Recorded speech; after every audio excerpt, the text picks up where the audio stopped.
Hello and welcome to Lunchtime Politics on Channels Television. I'm Millicent Walker. On the news this hour, President Muhammadu Buhari takes action against high costs of governance, orders sale and proceeds of all forfeited assets to be sent to Treasury single account as members of the Presidential Advisory Council offers recommendations on the anti-corruption war.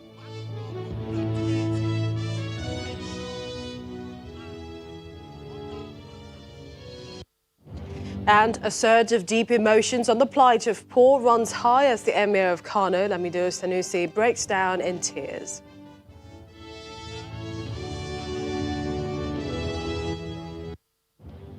The Lagos State Assembly threatens to arrest former Governor of Lagos State over an alleged breach of due process and the purchase of 820 buses during his tenure.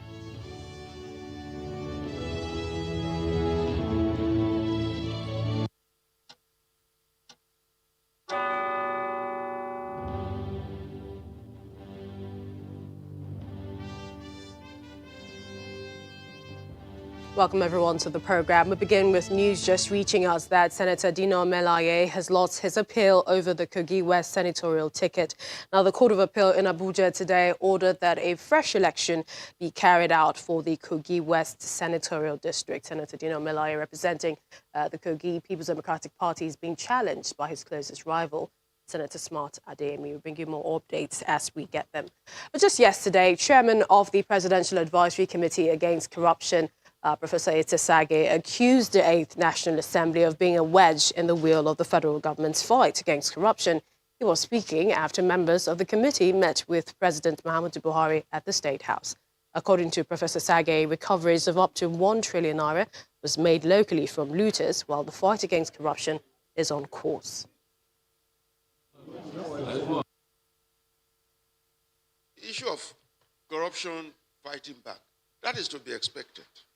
But I'm happy to say that the capacity of corruption to fight back has been reduced with the expiration of the life of the 8th Assembly, because that is where the main opposition to this government was constituted, main opposition to the fight against corruption. That was the center.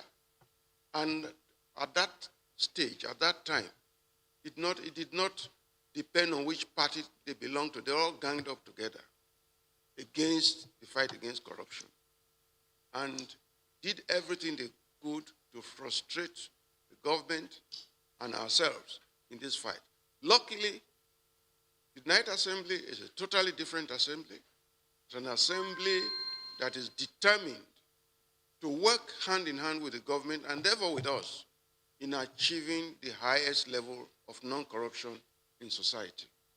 I don't need to say that it's unprecedented in the annals of this country that we could be recovering so much assets illegally acquired, mainly by public servants, but not only by public servants.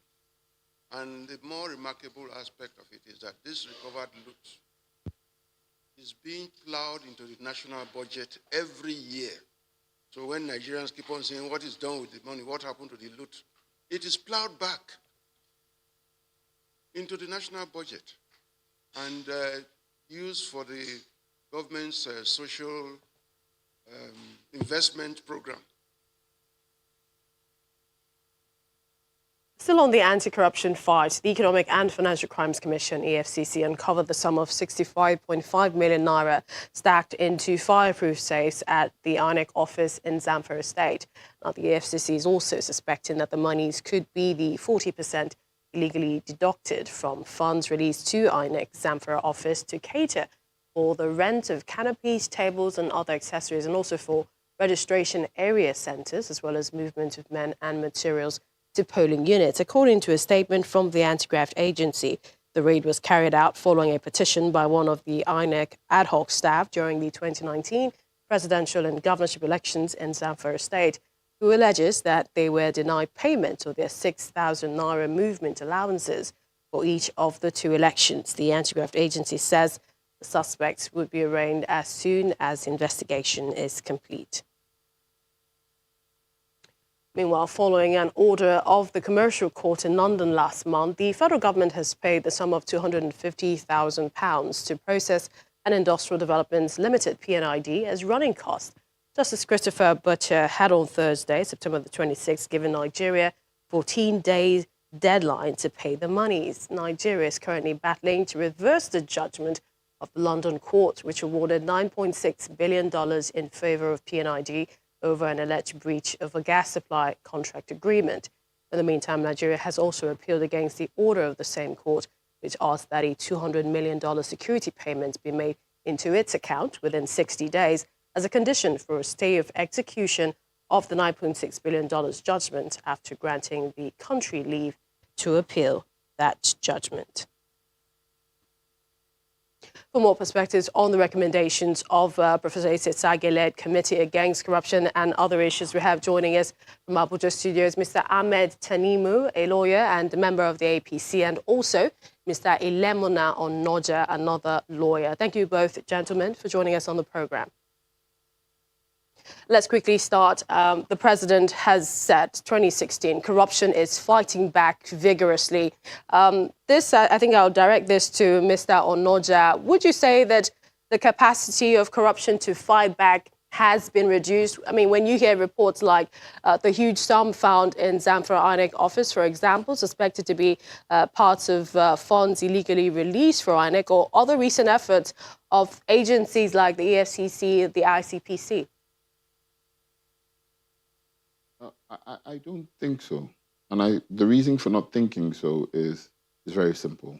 What we have required over the course of the last 4 years, and then even going way back into the return of democracy to Nigeria since 1999, what we've required is the establishment of an institutional framework that enables us to investigate, prosecute, and secure convictions for corruption and corruption-related matters, as well as the recovery of properties. What we have seen within the first few years of Nigeria's democracy was the beginning of the establishment of that institutional sort of reform that we require.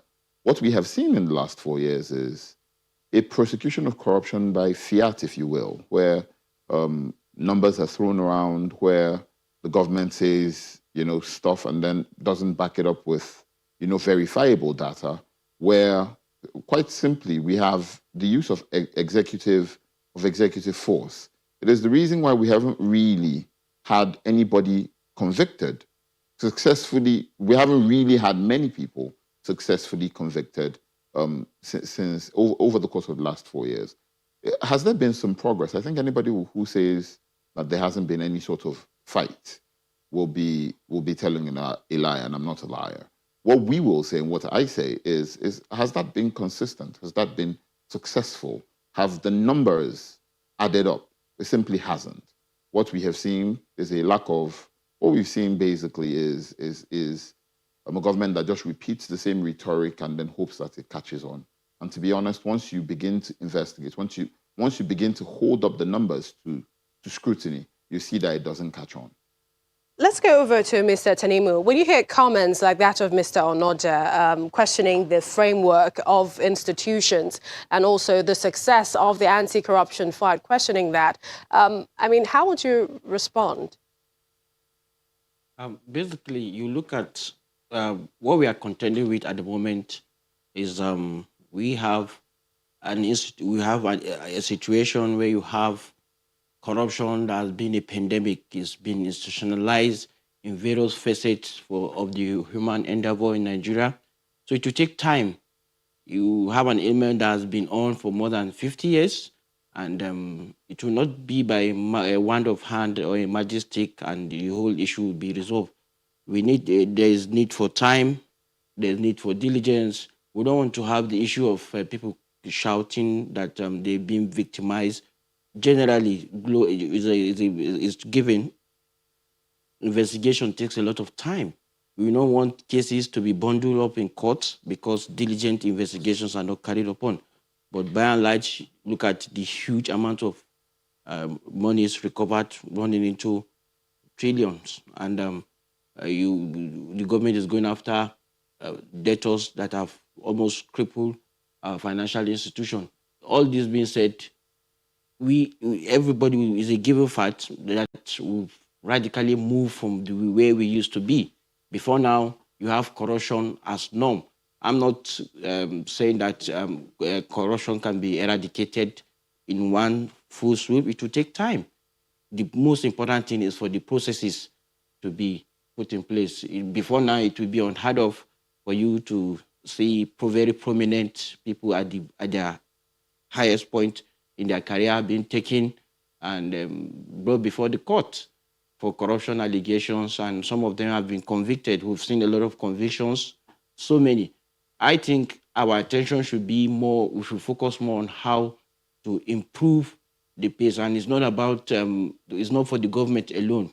Every Nigerian has a stake. We have to start doing things right. We have to start demanding for things to be done right. Quickly now, Mr. Tinimu, do you share the opinion of the chairman of the Presidential Advisory Committee Against Corruption, who said the 8th Assembly frustrated President Buhari's government in the fight against corruption? Largely speaking, I would not want to toe that line completely, but it has elements of truth in it. You see, fighting corruption should ordinarily be a collaborative effort. If the executive on their own part are trying to set up the structures, they need all the support. You look at the issue of the confirmation of the acting chairman. To my mind, I felt there shouldn't be any reason why he shouldn't be confirmed, regardless of the way it all pans out. So for me, I will not blame the 8th Assembly completely, but they too have a role. They could have done more. Actually, Mr. Tanimu, yes. Rather, Mr. Onoja now.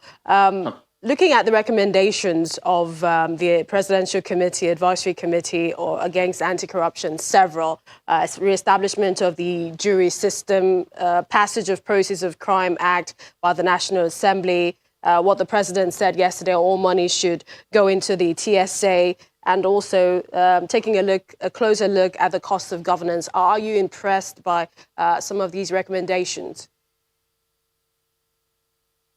No, not really. Not really, and I'll begin to say this.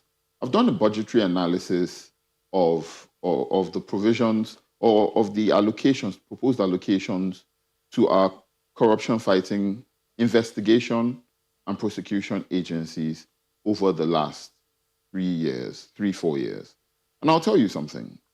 Over time, the money allocated to the prosecution, to the investigation and prosecution of cases for the EFCC, using the EFCC as an example, seeing as it is one of our most fundamental corruption investigation and prosecution agencies, is a pittance when you compare to what has been allocated, for instance, for the construction of a building, for the purchase of vehicles, for the furnishing of their offices.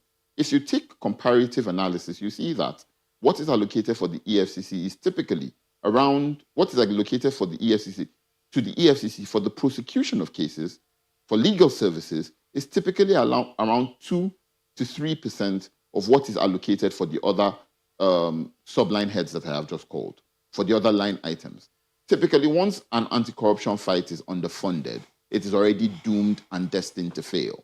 If anybody was speaking to me and was saying that first and foremost, we were going to improve the apparatus, the tools, the equipment, and the funding for the investigation and then prosecution of cases, that will make sense. Because that way, when you come before a court, you're prepared.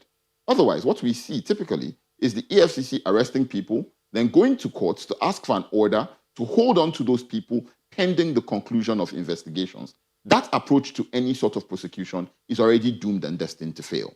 First of all, we must establish that. Yes, we see that there's the knowledge that we need to improve our judicial processes to ensure that we speed up the pace with respect to the prosecution of cases. We simply cannot have cases being in court for 10, 15, 20 years. We simply can't have that. But to do that, you have to go back and propose the proper legislation to the National Assembly, which brings me to Professor Sage's comments about the 9th National Assembly, the 8th National Assembly being a problem. The 8th National Assembly repeatedly insisted on doing things properly, as opposed to this haphazard, wishy-washy approach to fighting corruption. And for the insistence on doing things properly, on establishing a proper legislative framework to fight corruption. This is what they get. His comments were really disappointing, to say the least. And they just told the repeated line from the Buhari administration where it refuses to take responsibility for anything and then ensures or insists that the blame for everything must be put at somebody else's door. The five critical pieces of legislation that the Buhari administration claims were passed by the 8th Assembly. Right. With respect to the fight on corruption, 5 of them were passed by the 8th Assembly. I wish we had more time to talk about this, but we need to take a break now. And we would like to thank you, gentlemen, for lending your voice to some of these issues, which we know we'll keep talking about in the course of the week. But as we go now, when we return, you find out why the Emir of Kano broke down in tears. Join us again.